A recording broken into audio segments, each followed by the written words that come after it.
Hey everyone, and welcome back to another breaking news update. My name is Jimmy Boyd, and you're watching Boyd News. I want to thank you so much for tuning in today.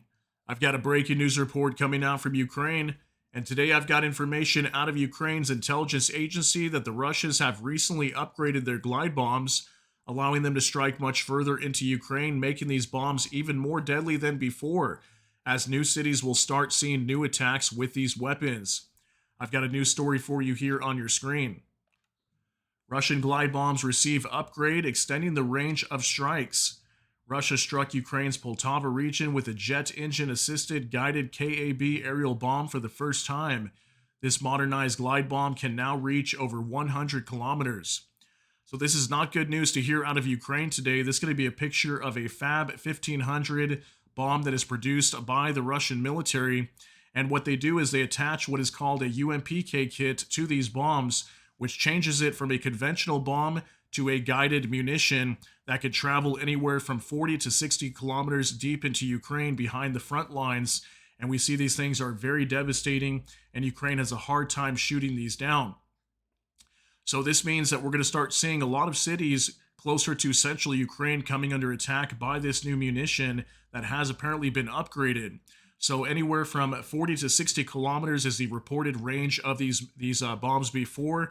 Now they can apparently reach up to over 100 kilometers. Some reports even saying up to 200 kilometers. So we do have a report that apparently recently there was one of these glide bombs that were found to have reached the Poltava region. That's closer to central Ukraine up on the northeastern side. I'll show you guys a map here soon about that in just a moment.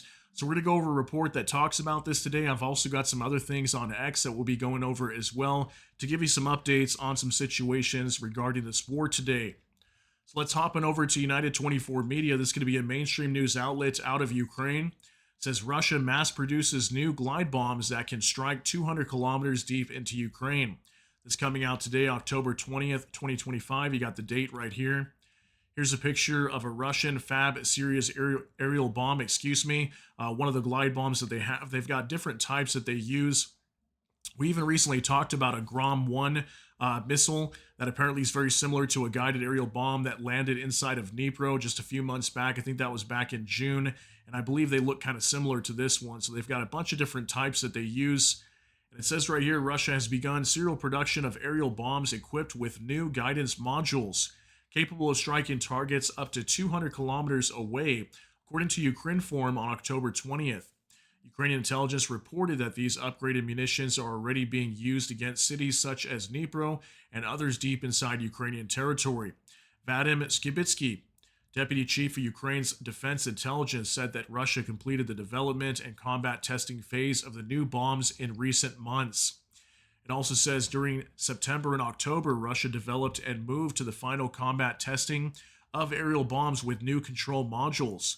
Their operational radius is expected to reach 200 kilometers. The first strikes were recorded in Dnipro. Now we see them in other cities, Kibitsky told Ukrinform. HUR reporting and independent Ukrainian media coverage note that the Russian effort pairs mass production with the adoption of common guidance modules for conventional free-fall bombs, turning them into guided glide or guided aerial munitions capable of standoff delivery from combat aircraft. Earlier was reported Russia has introduced an electronic warfare resistant Kometa M24 guided system to improve the accuracy and jamming resilience of its glide bomb kits, extending their effective standoff role. So we know Russia's got different levels or sizes of these bombs. They've got like 500 kilogram bombs. They've got 1,500. Think all the way up to 3,000 kilogram size of these bombs. Then when they attach those kits to them, that allow them to glide anywhere from 40 to 60 kilometers deep into Ukraine.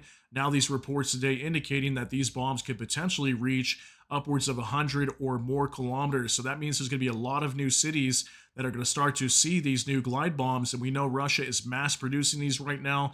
A lot of these are dropped inside of Ukraine. Pretty much every week we've had reports that anywhere from like 7 to 800 could be dropped inside of Ukraine. So that means more people are going to be losing their lives. There's going to be a lot of new areas of eastern, northeastern, and southeastern Ukraine that's going to see these bombs landing in their cities, whereas before they would not really experience this. So this is definitely not good to see that the Russians are upgrading these. We're going to jump on over to X now. I've got a few things to share with you over here. King Chelsea Ug reports more than 100 kilometers for the first time a Russian aerial bomb hit a target in Poltava. A Russian guided missile hit a target 25 kilometers from the city. Ukrainian armed forces media complained that such munitions can hit targets at a distance of more than 100 kilometers. So basically, what I see here is now that we're hearing that these are now jet engine assisted, these are basically missiles now, if I'm understanding that correctly. These are bombs that have been converted into a missile now that they're adding that. So this is going to extend the range of these, and you can see where Poltava is at right here. So this would be the border of Ukraine. Right here would be the Belgorod Oblast of Russia. Then we have the Kharkiv region, and Kharkiv is going to be right here. So apparently one of these guided aerial bombs landed all the way over here just on the outskirts of Poltava. I think it was being reported just about 25 kilometers from the city where a target was attacked by one of these glide bombs. So that's well over 100 kilometers from the border of Ukraine. And this indicates that Russia is upgrading these because we've never really seen these glide bombs entering this far. Usually they probably go about half the distance of where it landed in Poltava. Usually we do see glide bomb attacks inside of Kharkiv. That's well within range. So again, guys, not good news to hear about this. This means we're going to have more reports of people losing their lives and lots of new cities that will be terrorized by these new upgraded bombs that will start landing in new cities in Ukraine. So now let's move on to a few other updates I want to share with you guys. Military News UA. Updated goals do not look realistic. Russia has postponed plans to completely seize the Donetsk region of Ukraine from the end of this year to March 2026. That was reported by RBC Ukraine. So apparently the Russians are giving up on the idea of taking over the Donetsk region by the end of the year. We have been hearing that recently that the Russians were trying to take over the Donetsk region. Obviously, we know they're launching major attacks over there all the time. Apparently that was one of their goals, was by the end of the year to seize the Donetsk region and complete the Donbass, or control the Donbass, which would be the Donetsk region and Luhansk regions on the eastern and southeastern side of Ukraine. Apparently they're giving up on that idea and they're moving it back all the way to March of 2026. So that tells you right there. Also, we're not going to be seeing an end to the war anytime soon over the next few weeks. We'll have to see what happens coming out from the meeting in Budapest that's supposedly being planned in Hungary between Trump and Putin. We'll still have to wait on the date for that. We don't have too many details on that just yet. All right, now for Bliskovka. Active diplomatic work is expected this week, particularly regarding the acquisition of equipment for repairs and power generation, says Zelensky. The president also reported that the government is working to ensure the necessary volumes of gas for the heating season. It says, quote, half of the funds for the purchase have already been secured. The government will find the rest, he noted. So this was Vladimir Zelensky, the president of Ukraine, speaking to the Ukrainian people today in his nightly address and talking about, Ukraine's energy needs right now. We know that Russia has been destroying a lot of gas facilities and energy sites inside of Ukraine. So he's talking a lot about them receiving gas ahead of the heating season. We know that a lot of people are going to be freezing inside of Ukraine if they don't secure gas contracts from other nations and purchase gas elsewhere. We also heard recently that apparently the Ukrainian government was going to be importing upwards of 30% more gas this year due to these strikes on all these different gas facilities, especially near Poltava, where we had this glide bomb that landed there recently. So apparently they are working on securing the gas that is needed for the civilians during the heating season coming this winter. That's good to hear. Hopefully they were able to achieve everything they need to keep people warm. Now, Ukrainian Review, EU to increase aid to Ukraine amid intensifying Russian attacks on energy, says Kallas. Kaja Kallas has called on the European Commission to propose additional measures to further support Ukraine's energy security. So the EU is kind of panicking right now because of Ukraine having all their energy and gas facilities being destroyed. Obviously, Ukraine's in a bad position right now, and I think Russia's going to keep up their strikes onto Ukraine's energy sites. And apparently the EU is trying to scramble to figure out how to supply aid to Ukraine and increase aid to help them out with their energy needs, as obviously going into winter, it's going to be very challenging for them with all these energy and gas sites being destroyed. So looks like the EU will be stepping up to help out. Now, Andriy Yermak, this is going to be the head of the office of the president of Ukraine. He works right under Volodymyr Zelensky, and he says stronger sanctions against Russia are ahead. So we did hear about that today. that the 19th package of sanctions from the EU could possibly be passed as soon as this week. We might possibly hear about that on Thursday during a major EU summit. I've got more information on that summit here in just a minute. But Andre Yermak saying that stronger sanctions, are coming onto Russia here very soon. So we'll have to see what that's going to be. Now, Faytooks Network. European leaders rally behind Zelensky after reports Trump urged him to accept Putin's terms to end the war. EU's Kaja Kallas says peace efforts are welcome, but Russia doesn't want peace. A Brussels summit Thursday will decide on a €140 billion loan to Ukraine using frozen Russian assets. So there's that information regarding this EU summit. So on Thursday, we're going to be hearing about this €140 billion loan. So apparently what the EU is trying to do with that, we've been talking about it numerous times over the last week. They're trying to tap into a $300 billion amount of frozen Russian assets that are sitting in banks across Europe. They want to tap into about $140 billion worth and give that over to Ukraine.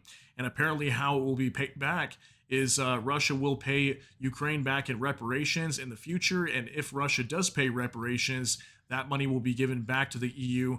This is a form of a loan to Ukraine. Okay, so Russia will be repaying this loan in the future, not necessarily Ukraine, from what I understand. Okay, so there should be some pretty big announcements coming up this Thursday during that summit in Brussels for the EU.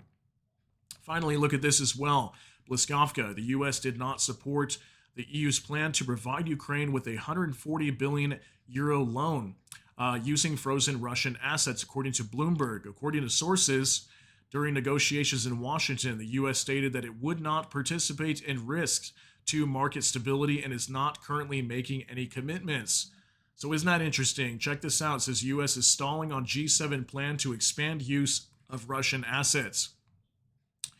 So the United States is not willing to get involved helping out Ukraine with accessing these frozen Russian assets to hand over to Ukraine. So we really are starting to see a 180 here once again coming from the Trump administration. I mean, we're seeing Trump sidelining Ukraine again and moving towards Russia, willing to negotiate with Russia again. We'll see if that's going to be coming up very soon. Hopefully in the next couple of weeks is what we're hearing, that Trump might meet with Putin at Budapest, Hungary for a major summit to end this war or talk about ending the war.